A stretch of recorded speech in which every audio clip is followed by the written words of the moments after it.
ഇപ്രാവശ്യത്തെ പ്രഗ്നൻസിയിൽ first trimester കഴിഞ്ഞപ്പോൾ ഞാൻ വിചാരിച്ചിട്ടുണ്ടായിരുന്നത് ഛർദിയും ബുദ്ധിമുട്ടൊക്കെ ഒതുങ്ങി ഓക്കെ ആയി കുഴപ്പമൊന്നുമില്ല എന്നാണ്.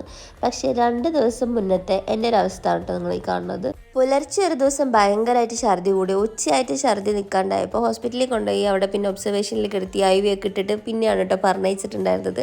അവിടെ നിന്ന് വന്ന പിറ്റേ ദിവസത്തെ വീഡിയോ ആണ് നിങ്ങൾ കാണുന്നത്. അപ്പോൾ നിങ്ങൾ വിചാരിക്കും ഈ വീഡിയോയിൽ കാണുമ്പോൾ എനിക്ക് പ്രത്യേകിച്ച് കുഴപ്പമൊന്നുമില്ലല്ലോ, ഉഷാറായിട്ടിരിക്കുന്നുണ്ടല്ലോ എന്ന്. പക്ഷേ എനിക്ക് ഛർദിയുടെ മുമ്പ് ഇഷ്ടമോ ആ ഹോസ്പിറ്റലിൽ കിടന്ന് വന്ന ക്ഷീണോ ഒന്നും മാറിയിട്ടുണ്ടായിരുന്നില്ല. എന്നാലും ഞാൻ തളരെടുത്ത് രാമൻകുട്ടി എന്ന് പറഞ്ഞ് ഒരുങ്ങിപ്പിടിച്ച് പോണത് എൻ്റെ ഒരു ഏറ്റവും വേണ്ടപ്പെട്ട ഫാമിലിയിലുള്ള ഒരു ഫംഗ്ഷന് വേണ്ടിയിട്ടാണ് കേട്ടോ. അപ്പോൾ എല്ലാവരും പറഞ്ഞു ഫംഗ്ഷനൊക്കെ കൂടി എല്ലാവരെയൊക്കെ ഒന്ന് കണ്ടു വന്നാൽ ഒന്ന് ഉഷാറാവുന്നു.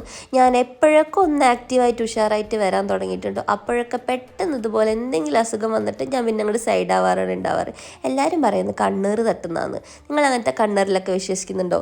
ഞാൻ ഭയങ്കരമായിട്ട് വിശ്വസിക്കുന്നുണ്ട് കേട്ടോ. അപ്പോൾ ഞാൻ പോയി കല്യാണം കൂട്ടിയിട്ട് വരാൻ. വീഡിയോ ഇഷ്ടപ്പെട്ടെങ്കിൽ സബ്സ്ക്രൈബ് ചെയ്യണം. Tata bye bye.